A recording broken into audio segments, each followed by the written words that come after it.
Good evening. We have another presenter, Dr. Kim Carter. Her talk is Frequency and Source of Medication Interruptions. Dr. Carter. Thank you, Sheila. I'm here representing the team that's listed on the board. We had Kathleen Boudreau from Quality, Leah Boggs from Pediatrics, Evelyn Rubengoya, Peter Flynn, Lindsay Collins, Kim Waldeck from various units throughout the hospital, Vic DeLapp from Pharmacy, and Dr. Randall Lippel was our physician collaborating with our team.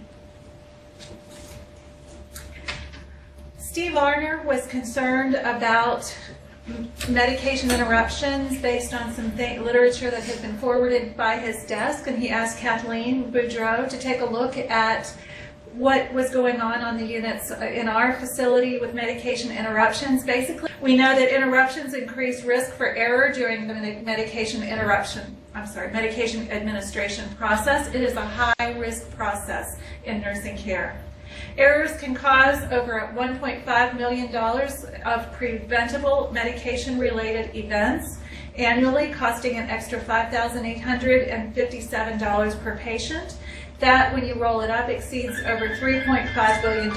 That's in 2006 currency for over 400,000 patients in our country that are affected. So the purpose of our study was to analyze medication interruptions on selected units at Carilion Roanoke Memorial Hospital with the goal of developing targeted interventions that would prevent interruptions during the medication cycle. The IRB determined this project to be a quality assurance, quality improvement study. It was an observational replication study of PAPE in 2003, who also studied medication interruptions, and we used that tool, and I'll talk about that in a minute. We determined using power analysis that we could get more than 90% power, and we did that with 64 RNs that had patient assignments on 6 Roanoke Memorial Hospital units, and we identified key medication administration cycles. So the first one was around the breakfast time, that early morning breakfast time cycle, and then the second one was in the evening around the dinner time cycle.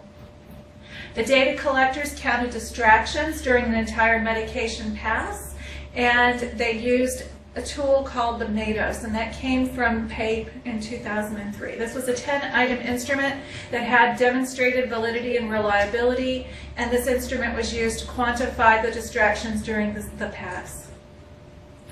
We observed 198 medication passes during those morning and evening cycles. Those cycles ranged from 18 to 104 passes each. What we found in our study was that there was some pretty significant variation in interruptions between the pediatric and the adult units and between the morning and evening cycles. Most frequently, the interrupters were other personnel, patients, and visitors. However, other interrupters included conversations, phone calls, missing or failed equipment or supplies, physicians, external noise, and incorrect or missing medications.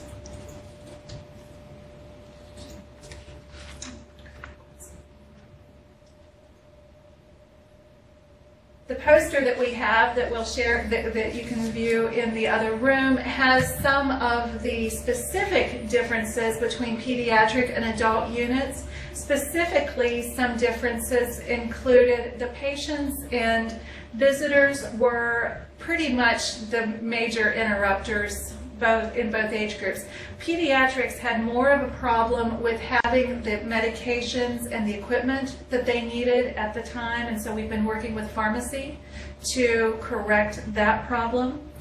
And so by breaking that down into the various times for the interruptions and knowing what the interruptions are at the different units, we have been able to tailor some of our interventions. So we're now in phase 2.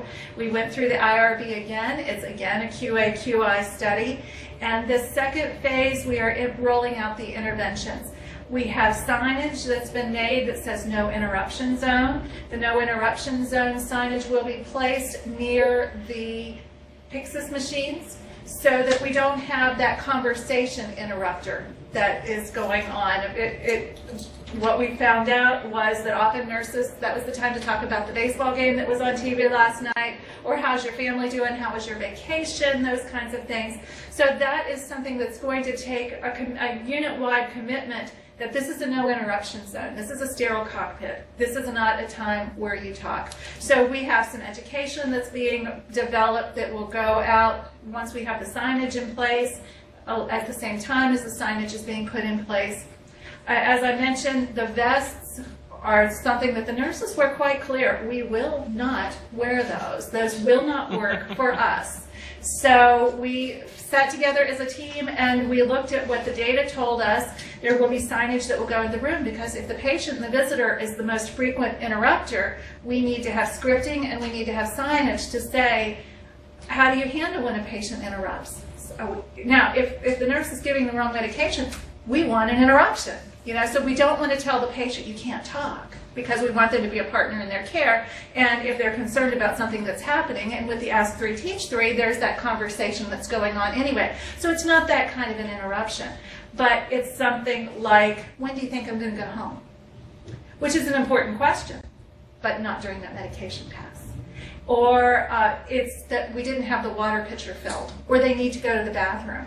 So having the nurse plan for that medication pass by working with perhaps the nursing assistant on the unit to say, I'm going to be doing my pass in 15, 20 minutes. Can you make sure that my patients have been toileted and that their water pitchers are full, so that I don't have those interruptions?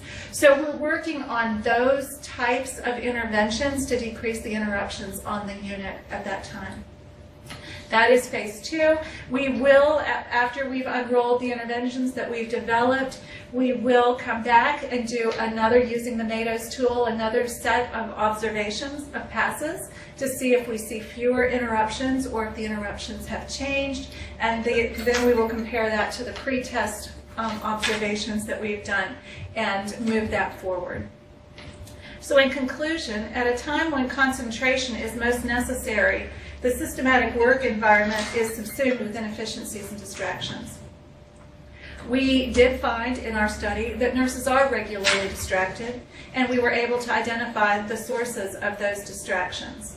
We have a follow-up study underway to determine the effectiveness of the interventions designed based on these studies' findings that will address these distractions. The no interruption zone is similar to what the signage will look like that goes to the units.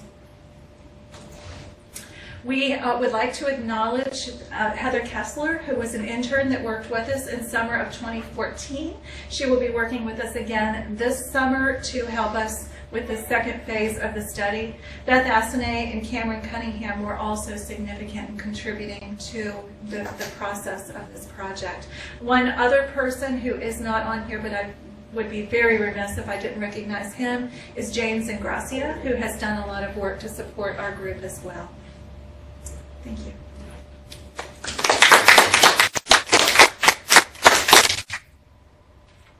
Question.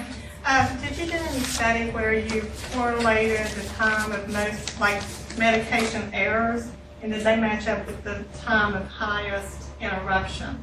Our study assumed that interruptions would lead to errors, so we really wanted to focus, we were asked and tasked to focus on the interruptions piece and not the errors piece. So we did not look at that. Other questions? Will you look at errors at some point, do you think? Probably not.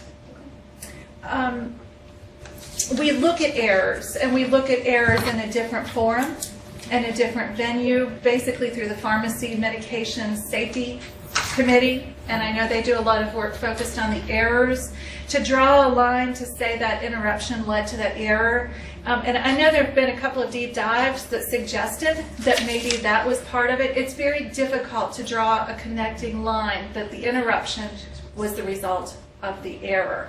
But I think that it's a pretty safe assumption, well, in the literature it's very clear, that interruptions lead to errors. So we're using that more as an assumption than rather as an indicator.